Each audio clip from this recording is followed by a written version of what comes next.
Hey everyone, Thornton here, and I always get asked if the Mandalorian helmet is wearable, so, I thought I'd wear it. Anyways, today we're going to be talking about the final Season 2. A lot of you guys are enjoying it, myself included, and today we're going to be talking about where the meta is going to be going in terms of buffs and nerfs and what we want to see from Embark Studios and what we can be expecting. But without further ado, let's jump into today's topic. So we just recently got Season 2 of the finals, and we got the introduction of the hacker group CNS, which brought forth a ton of new gadgets, specializations, and weapons to the game. The meta has actually changed quite a bit, and the gameplay dynamics have also been, reshaped.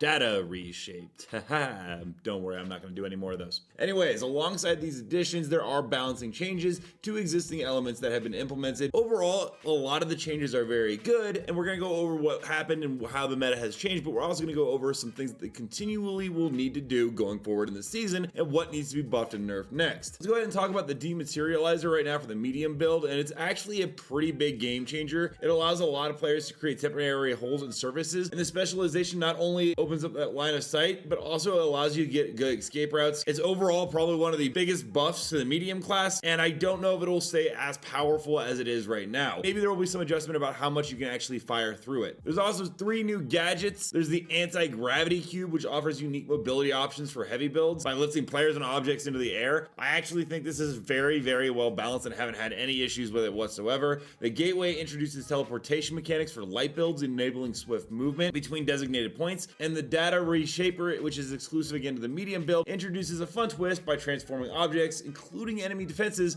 into harmless props, leading to creative and really fun strategies. While these things are harder to pin down on whether we will see more buffs and nerfs for them, we do need to talk about the new weaponry. Now, the burst pistol 93R for light builds I've noticed seems pretty well balanced, pretty good so far. Along with that, the slug shotgun KS-23 for heavy builds, yeah, we need to address this right now. This thing is too powerful. The heavies already have a really good shotgun. Players have been complaining that the shotgun was too powerful with heavies already, and then what did they do? They gave them another shotgun that's really good. Who at Embark was listening to the player base on this one? Seriously. But I do know that they probably will adjust it and tone it down, and there will most likely be a shotgun nerf in the very near future. But we have to also talk about what's going to need a buff, and that's the burst assault rifle Famas for the medium builds that also came in this season. Now, I was really excited to take this thing out and try it out, and at a distance of about 75 meters or further out, it's pretty good. It's not the best, but it's not bad at all either. That being said, up close, it's absolutely horrendous. It's a very, very weak weapon. I might be alone in this, but the AKM is still reigning supreme, and it's kind of a shame because the Famas had a lot of hype behind it, as it is a very popular weapon in a lot of other FPSs. I do hope they actually go ahead and buff this in the very near future, because it would be nice to actually have a Famas that we could use in the game that feels like,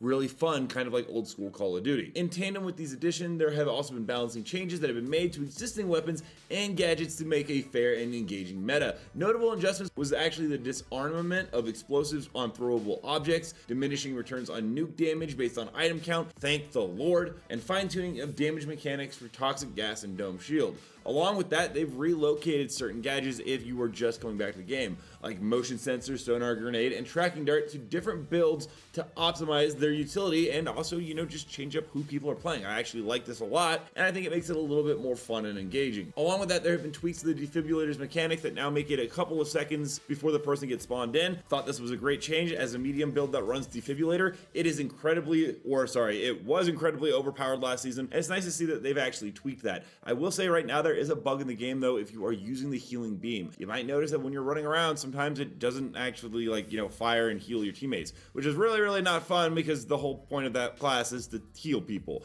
Anyways, I do have a solution for it. I found that if I just close the game and then reconnect, and then the healing gun starts working properly, it is a bit of a shame, and make sure that when you do quit, your team's in a good position to do so, but be aware that if you are running the healing class / support, this may be something that you run into. Let me know down below, what are your guys' thoughts on the current state of the meta in the finals? What would you guys personally like to see? And if you're looking for more videos on Pal Worlds, Helldivers 2, or finals, you can go ahead and check out my other ones right here. And until next time, everyone, thanks for stopping by, because this is the way.